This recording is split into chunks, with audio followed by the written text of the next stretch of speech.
ಶ್ರೀರಾಮ ಸಮರ್ಥ. December 21. ಭಗವಂತನನ್ನು ಪ್ರಪಂಚದ ಸಾಧನೆಯನ್ನಾಗಿ ಮಾಡಿಕೊಳ್ಳಬಾರದು. ಒಬ್ಬ ಹುಡುಗನು ಮನೆಯಿಂದ ಓಡಿ ಹೋದಾಗ ಅವನ ತಾಯಿಯು ಅವನು ಎಲ್ಲಿಯೇ ಇರಲಿ ಆದರೆ ಸುಖವಾಗಿರಲಿ ಎಂದು ಅಂದಳು. ಅದರಂತೆ ನೀವು ಎಲ್ಲಿಯೇ ಇದ್ದರೂ ನಾಮದಲ್ಲಿರಬೇಕು.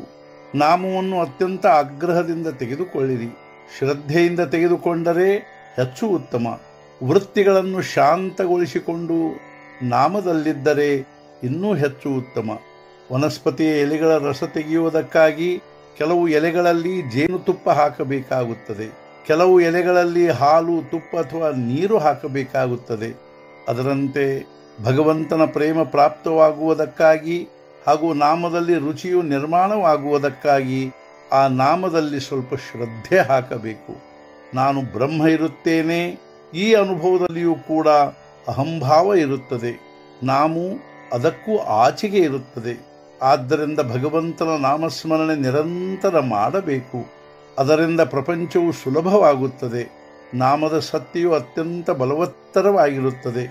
ಜಗತ್ತಿನಲ್ಲಿ ಎಂಥ ಪಾಪವು ನಾಮದ ಮುಂದೆ ನಿಲ್ಲಲು ಶಕ್ಯವಾಗುವುದಿಲ್ಲ. ನಾಮವು ಭಗವಂತನ ಶತ್ರುವಿಗೂ ಸಹಾಯ ಮಾಡುತ್ತದೆಂದ ಮೇಲೆ ನಮಗೂ ಸಹಾಯ ಮಾಡೇ ಮಾಡುತ್ತದೆ. ರೂಪದ ಧ್ಯಾನವು ಮನಸ್ಸಿನಲ್ಲಿ ಬರದೇ ಇದ್ದರೂ ನಾಮ ಬಿಡಬಾರದು. ಮುಂದೆ ರೂಪವು ತಾನಾಗಿಯೇ ಬರತೊಡಗುತ್ತದೆ. ಸತ್ಯಕ್ಕೆ ಏನಾದರೂ ರೂಪವನ್ನು ಕೊಡದ ಹೊರತು ನಮಗೆ ಅದರ ಅನುಸಂಧಾನ ಇಟ್ಟುಕೊಳ್ಳಲಿಕ್ಕಾಗುವುದಿಲ್ಲ. ನಾಮವು ಅದರ ರೂಪವಾಗಿರುತ್ತದೆ. ಆದ್ದರಿಂದ ನಾಮದ ನಿರಂತರ ಅನುಸಂಧಾನವಿರಬೇಕು. ಭಗವಂತನ ನಾಮದಲ್ಲಿ ಪ್ರತಿಫಲದ ಅಪೇಕ್ಷೆ ಇಲ್ಲದ್ದರಿಂದ ಅದು ಅಪೂರ್ಣವಲ್ಲ. ದಡ್ಡ ಜನರಿಗೆ ನಾಮ ತೆಗೆದುಕೊಳ್ಳಲು ಹೇಳಿದರೆ ಅವರು ಕೂಡಲೇ ತೆಗೆದುಕೊಳ್ಳಲು ಪ್ರಾರಂಭಿಸುತ್ತಾರೆ. ಆದರೆ ವಿದ್ವಾಂಸರು ಮಾತ್ರ ನಾಮದ ಪ್ರೇಮ ಇದ್ದರೆ ಮಾತ್ರ ನಾನು ನಾಮ ತೆಗೆದುಕೊಳ್ಳುತ್ತೇನೆ ಎಂದು ಅನ್ನುತ್ತಾರೆ. ವಿಷಯರೂಪಿ ಸರ್ಪದ ವಿಷವು ಇಳಿದಿರದಿದ್ದರೆ ಭಗವಂತನ ಅಮೃತದಂತೆ ಮಧುರವಾಗಿರುವ ನಾಮವು ನಮಗೆ ರುಚಿಸಲಾರದು. ಇದಕ್ಕಾಗಿ ಈ ಕ್ಷಣದಿಂದಲೇ ನಾಮ ತೆಗೆದುಕೊಳ್ಳಲು ಪ್ರಾರಂಭಿಸಬೇಕು. ನಾವು ರಾಮನವರಾಗಬೇಕು ಹಾಗೂ ಅವನಿಗೆ ಏನು ಸೇರುತ್ತದೆಯೋ ಅದನ್ನು ಮಾಡಬೇಕು. ಭಗವಂತನಿಗೆ ಬುದ್ಧಿವಂತಿಕೆಯಿಂದ ಶರಣು ಹೋಗದೆ ಅಜ್ಞಾನದ ಭಾವದಿಂದ ಶರಣು ಹೋಗಬೇಕು. ಭಗವಂತನಿಗೆ ಅನನ್ಯವಾಗಿ ಶರಣು ಹೋಗಿ ಅನುಭವ ಪಡೆಯಬೇಕು. ನೀತಿಯಿಂದ ನಡೆಯಬೇಕು, ಭಕ್ತಿ ಮಾಡಬೇಕು. ಅಂದರೆ ಭಗವಂತನೂ ಪ್ರಸನ್ನನಾಗುತ್ತಾನೆ. ಜ್ಞಾನವು ಶ್ರೇಷ್ಠವಾದದ್ದೇನೋ ನಿಜ, ಆದರೆ ಅದು ಭಕ್ತಿಯ ಹೊರತು ಜೀವಂತವಿರಲಾರದು. ಏಕೆಂದರೆ ಭಗವಂತನಿಂದ ಎಂದೂ ವಿಭಕ್ತನಾಗದಿರುವವನೇ ಭಕ್ತನಾಗಿರುತ್ತಾನೆ. ಹಾಗೂ ಜ್ಞಾನದಲ್ಲಿ ಭಗವಂತನೊಂದಿಗೆ ಏಕರೂಪವಿರುತ್ತದೆ.